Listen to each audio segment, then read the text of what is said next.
میرے ڈرائیور سے مل گئے، یہ اس کو پیسے دیے، اس کے بھائی کو آئی بی میں رکھا اور اس نے میری لوکیشن بتا دی. آج کل تو ٹیلی فون پہ لوکیشن پتہ لگ جاتی ہے.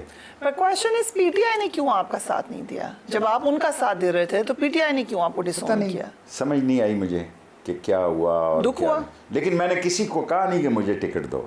میں نے اپنی توہین سمجھا کہ میں عمران خان کو کہوں کہ مجھے ٹکٹ. لیکن آپ کو دکھ ہوا؟ آف کورس، میں انسان ہوں. کوئی میرے دل میں یہ بات تو ہے نا، لیکن میں نے یہ ظاہر نہیں کی، نہ کوئی اس کے خلاف بات کی. باہر نکل کر بھی میں نے اس کی حمایت میں بیان دیا. اس وقت یہ سوچا کہ چلو اب کر دیتا ہوں پریس کانفرنس والا لائٹر؟ میں نے کہا اس وقت تو نہیں سوچا کہ ٹکٹ نہیں دیا تو اب میں کر دیتا ہوں پریس کانفرنس. نہیں، ٹکٹ نہیں دیا کا تو مجھے دیر سے پتہ لگا کہ بھئی یہ ہو رہا ہے. اصل میں تو پہلے وہ کیانی صاحب تھے، کہہ رہے تھے کہ وہ آ رہے ہیں. میں نے کہا ٹھیک ہے. پھر میں نے عہد کر لیا تھا کہ میں نے اس کو دوست کہا ہے، میں اس دوستی پر داغ نہ پڑنے دوں. اور معمولی سی بات ہے، 17 دفعہ میں وزیر رہا ہوں، ایک دفعہ ہے میں نے پہلے بھی میں آ رہا ہوں الیکشن 2 تو ایک دفعہ اور آ گیا تو کون سی قیامت آ گئی. جو جیت گئے انہوں نے کیا تلواریں چلائی ہیں، سارے گھوڑے گدے خچر باندھے ہوئے ہیں اسمبلی میں.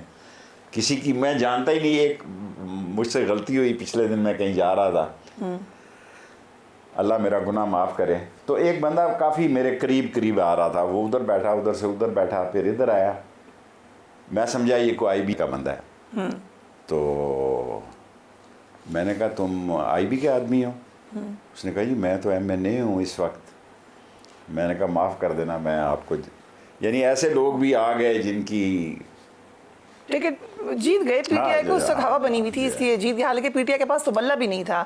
لیکن شیخ صاحب سوال یہ ہے کہ اگر آپ کی پارٹی اور آپ کا الائنس رہتا پی ٹی آئی کے ساتھ تو پی ٹی آئی کو فائدہ نہیں ہوتا. وہ بعد میں جو سنی اتحاد کونسل اور دیگر کے پاس گئے، آپ کی ایک پارٹی تھی، آپ اس کو نہیں آفر کرتے کہ ریزرو سیٹ سے جمع کرا؟ بیٹھا ایک رول ادا کر رہا تھا لندن میں، کیونکہ میرے پاس بعض ایسی غلط اطلاعات تھی، ممکن ہے کہ ان کا خیال تھا، کیونکہ مجھے پتا تھا کہ بہت ساری چیزوں کا. لیکن عمران خان کی حد تک میں شور تھا کہ عمران خان کو ان باتوں کا نہیں پتا، وہ اس کو دھوکے میں رکھا جا رہا ہے.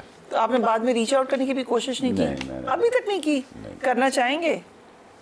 کوئی چاہے گا تو دیکھی جائے گی. میں تو جب تک مسجد میں حی علی الصلاۃ حی علی الفلاح نہ ہو تو مسجد میں بھی آواز اذان کی آنا چاہیے کہ اس کے بعد جاتے ہیں آپ. لیکن آپ کو لگتا ہے کہ ایٹ سم پوائنٹ یہ مس انڈرسٹینڈنگ ہوئی ہے، مس ٹرسٹ ہے، کیا ہوا، کیا ہے، کیوں نہیں آپ پہ اعتماد؟ میرے خیال ہے مس انڈرسٹینڈنگ ہی ہوئی ہے. کان جو لوگ بھرتے شرتے تھے جا کے ایسے ہی لوگ تھے وہ. لیکن اب پارٹی کا کیا حال ہے کہ اب دیکھیں نا اس ملک میں کیا ہے. عمران خان نہ ہو تو پیپلز پارٹی ٹھس غرق، کوئی بندہ ہی نہیں ہے پیچھے. فضل الرحمان نہ ہو، جے یو آئی کا کوئی بندہ ہی نہیں ہے کہ شیرانی کو چھوڑیں اس کو. طاہر القادری نہ ہو تو کوئی اس کا بندہ ہی نہیں ہے. نیب میں اگر آپ دیکھیں ولی خان کے بعد دسوند کے بعد بیٹے کا پتہ نہیں کیا، میں تو باجا خان کے ساتھ سیاست کرتا تھا، اس کا بیٹے کا نام نہیں یاد جو اب نے. خدا آپ کا بھلا کرے کہ یہ سب ایک آدمی کی پارٹیاں ہیں. ایک وقت تھا کہ مشرف نے بڑا مذاق کیا، ہم اکٹھے تھے تینوں. اس نے کیا عجیب اتفاق ہے، ایک پارٹی لیڈر ہے عمران خان اور اکیلی اس کی سیٹ ہے. طاہر القادری صاحب کی بھی اکیلی سیٹ ہے اور شیخ رشید صاحب کی بھی اکیلی سیٹ ہے. اور تینوں کو کے لیے میری دعائیں ہیں. یہ انہوں نے کہا طاہر القادری خفا ہوئے تھے ذرا تھوڑے سے ان دنوں. تو یہ اس وقت کی بات ہے جب عمران خان کی ایک سیٹ تھی اور وہ مسئلہ تھا. سو اب میں تو اب کہہ چکا ہوں کہ 30 اگست تک میں خاموش رہوں گا اور 30 اگست سے پہلے کوئی سیاست بدل جائے گی اس ملک کی. یہ آپ نے کہا ہے، ٹویٹ ہے آپ کی میرے پاس. ویسے بائی دی وے آپ نے کہا تھا مجھے تو ٹویٹس لے کے بیٹھ گئی ہیں، آپ نے اس انٹرویو میں کہا تھا. اب نہیں میں دیتا، ایک دی میں نے اس دن ڈاکٹر قدیر کے، کیونکہ ڈاکٹر قدیر سے میرا بڑا تعلق تھا اور ڈاکٹر قدیر کے سارے معاملات جو ہے ان کا آفس میرے ساتھ تھا. آپ نے بڑی کلیئر آپ نے کہا کہ میں اس کا کریڈٹ جو ہے یوم تکبیر پر ایٹمی دھماکوں کا کریڈٹ 4 لوگوں کو دیتا ہوں، جس میں پہلے نمبر پر ڈاکٹر قدیر، مرحوم راجہ ظفر الحق، شیخ رشید احمد اینڈ گوہر ایوب مرحوم شامل ہیں۔ نواز شریف کو نہیں دیتے کریڈٹ؟ نہیں دیتا۔ کیسے؟ چلیں آج یہی پاکستان کی میرے مرنے سے پہلے یہ بات چلی جائے، راجہ ظفر الحق نے جو تقریر کی، میں میرے مخالف ہیں وہ، میں ساری زندگی ان کا احترام کروں گا مرتے دم تک۔ اگر میں زندہ ہوا تو ساری قوم کو آپ کے پیغام یہ دینا چاہتا ہوں کہ ایسی خوبصورت تقریر اس نے ایٹمی دھماکے کے حق میں کی جو ہم تینوں نے بھی نہیں کی۔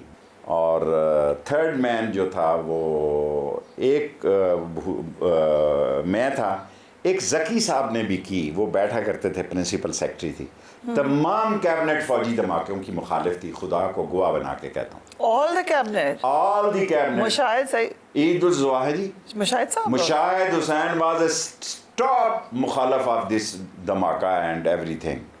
میں مروں گا، میں کعبے کی چھت پہ گیا ہوں اور یہ اعزاز 4 آدمیوں کو حاصل ہوا جو میں نے پلان کیا اور جس میں مشرف کی مجھے سپورٹ حاصل تھی۔ Total cabinet was against the کہ یہ بہت بڑا موقع ہے، ہمیں امداد مل جائے گی، $5 بلین پتہ نہیں وہ دے گا، کینڈی دے، کیا نام تھا اس کا۔ دین ہی ٹک می، فوج کی جہاں ریفرنس ہو رہا تھا، I was the only minister جس کو نواز شریف فوجی جرنیلز اور نیوی چیفز اور ایئر فورس چیف کی میٹنگ میں لے کر گیا۔ میں نے ان کو کہا یہ انڈیا نے بے وقوفی کی ہے دھماکہ کر کے، اس موقع کو ضائع مت کرو، پھر یہ آپ کو موقع کبھی نہیں آئے گا۔ اس نے کہا تم ڈاکٹر قدیر کی بات کرتے ہو، وہ بھی یہ کہتا ہے۔ میں نے کہا بالکل 100% ڈاکٹر قدیر صحیح کہتا ہے۔ لیکن آپ کو نواز شریف لے کے گئے تو انہوں نے بھی تو، انہیں پتا ہوگا آپ کیا کہہ رہے ہیں، اسی لیے لے کے گئے آپ کو۔ وہ فوج نے فیصلہ دیا کہ آپ سیاسی لوگ فیصلہ کریں کیونکہ سینکشن لگیں گی۔ سرتاج عزیز یوں ماتھا پیٹتا تھا کہ مر جائیں گے، سینکشن لگ جائے گی ہم پہ۔ اور نواز شریف صاحب کیا کہتے ہیں؟ نواز شریف خاموش تھا، لیکن نواز شریف جو ہے وہ گو کے عالم میں تھا۔ 4 آدمیوں نے ایٹمی دھماکے میں رول ادا کیا۔ ایک اکرم ذوقی صاحب منسٹر نہیں تھے، 3 منسٹر تھے، باقی ٹوٹل کیبنٹ مخالف تھی۔ لیکن پھر نواز شریف صاحب کو کریڈٹ تو دینا پڑے گا، کیسے نہیں دے رہا؟ اس لیے کہ وہ پرائم منسٹر تھا نا، اسی لیے کریڈٹ دینا پوری پڑے گا۔ کیبنٹ مخالف تھی پھر بھی کیا انہوں نے؟ سر جی یوں تو پھر بھٹو کو کریڈٹ دینا پڑے گا، دیتے ہیں، ان کو بھی دیتے ہیں، دیکھیں ان کو بھی دیتے ہیں۔ اس نے یہ سارا کام شروع کیا۔ ڈاکٹر قدیر کے ساتھ بھی ان لوگوں نے اچھی نہیں کی، وہ بڑا رسودہ اور سودہ اور بڑا دل شکنی کی حالت میں مرا۔ ہیرو پاکستان کے، وہ پاکستان کا جو ہیرو تھا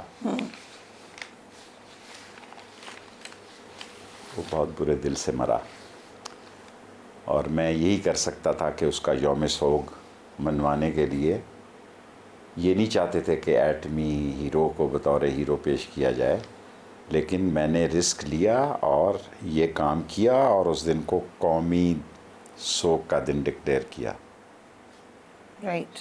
ورنہ صورتحال یہ نہیں تھی۔ وقت ہوا ایک بریک کا، we will be right back.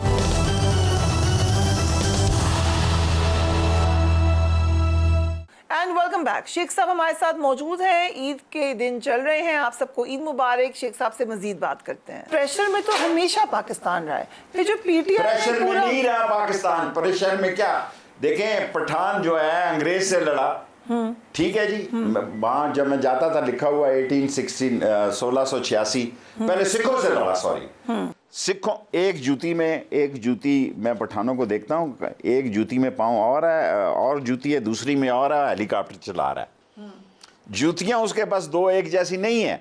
انگریز کے ساتھ وہ لڑا، وہ امریکہ کے ساتھ لڑا، وہ روس کے ساتھ لڑا، ہم صرف مال بناتے رہے اور مال کھاتے رہے اور کمیشن کھاتے رہے۔